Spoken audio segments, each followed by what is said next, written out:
চলুন দেখে নি বেশি চেঁচামেচি না করে আজকের কিছু তাজা খবর। শনিবার নবান্ন অভিযান ঘিরে রাজপথে ধুধুমার পরিস্থিতি তৈরি হয়েছে। মেয়ের বিচার চাইতে গিয়ে আহত অভয়ের মা কান্নায় ভেঙে পড়েছেন। তিনি জানালেন, মেরে কপাল ফুলিয়ে দিয়েছে, হাতে লেগেছে, শাখা ভেঙে গিয়েছে। আক্রান্ত হন বিরোধী দলনেতা শুভেন্দু অধিকারীও। অভয়ের বাবা মা দুজনে আক্রান্ত হয়েছে। পুলিশের লাঠির আঘাতে আক্রান্ত তারা। আজ নয়াদিল্লিতে প্রধানমন্ত্রীর বাসভবনে রাখি বন্ধন উৎসব পালন করলেন প্রধানমন্ত্রী নরেন্দ্র মোদী। একাধিক স্কুলের পড়ুয়া তাকে রাখি পরিয়ে দেন, পাশাপাশি তার সঙ্গে কথাও বলেন। স্কুল পড়ুয়াদের সঙ্গে সময় কাটাতে পেরে খুশি হন মোদীও। এছাড়াও একাধিক প্রবীণ বৃদ্ধা মহিলারাও তার হাতে রাখি বেঁধে দেন ও তাকে আশীর্বাদ করেন। বিগত বেশ কয়েকদিন ধরে সোশ্যাল মিডিয়ায় শিরোনামে ছিলেন জিতু কমল এবং দ্বিতীপ্রিয়া রায়। তবে অবশেষে সেই মেঘ সরে গিয়ে যুদ্ধের শেষের আলো ফুটে উঠল।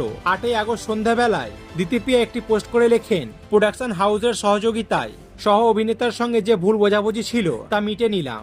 জিতু কমল একটি পোস্ট করে লেখেন, আমার সহ অভিনেত্রী ছোট আজও আমার স্নেহের পাত্রী।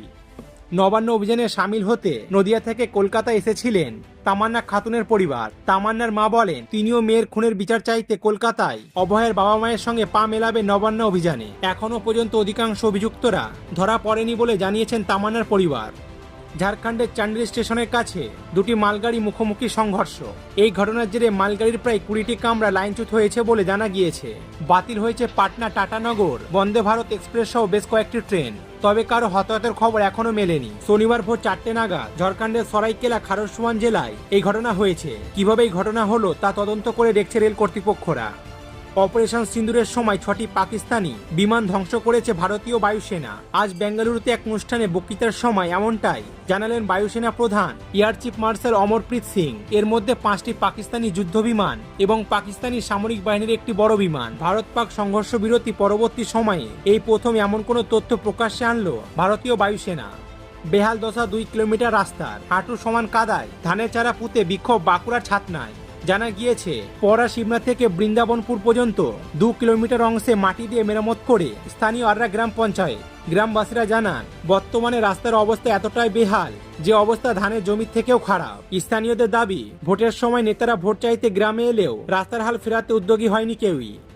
বাংলা কোনো ভাষা নয়, বিজেপি নেতা অমিত মালব্যের দাবি ঘিরে উত্তাল হয়েছিল রাজ্য রাজনীতি। এবারে ইস্যুতে প্রশ্ন উঠতেই রবি ঠাকুরের গান গেয়ে উঠলেন রাজ্যপাল। শুক্রবার রাজভবনে অমিত মালব্যের বিতর্কিত মন্তব্যে রাজ্যপালকে প্রশ্ন করায় প্রথমে তিনি রাজনৈতিক বলে এড়িয়ে গেলেও পরক্ষণে গেয়ে ওঠেন, বাংলার মাটি, বাংলার জল, বাংলার বায়ু, বাংলার ফল, পুণ্য হোক, পুণ্য হোক, পুণ্য হোক, হে ভগবান।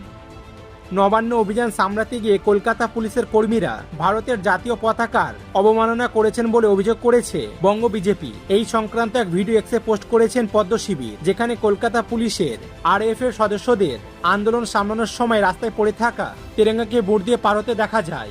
বিজেপির দাবি, বিক্ষোভকারীদের লাঠিচার্জ করার সময় এই কাজ করেছেন কলকাতার পুলিশ কর্মীরা। বাগদায় ভুয়ো নথি তৈরির অভিযোগে গ্রেপ্তার সিপিএম নেতা স্বপন সাধু। পেশায় স্কুল ক্লার্ক হলেও আড়ালে চলত নথি জাল করার কারবার। অভিযোগ, তার তৈরি কাগজপত্র নিয়ে বাংলাদেশি অনুপ্রবেশকারীরা দেশের বিভিন্ন প্রান্তে ছড়িয়ে পড়ত। সম্প্রতি পাথুরিয়া থেকে নিশিকান্ত সরকার নামে এক দালালকে গ্রেপ্তার করে পুলিশ। তার কাছ থেকে আধার, ভোটার কার্ড সহ ভুয়ো নথি মেলে, জেরায় উঠে আসে স্বপন সাধুর নাম। এরপরেই তাকে আটক করা হয়।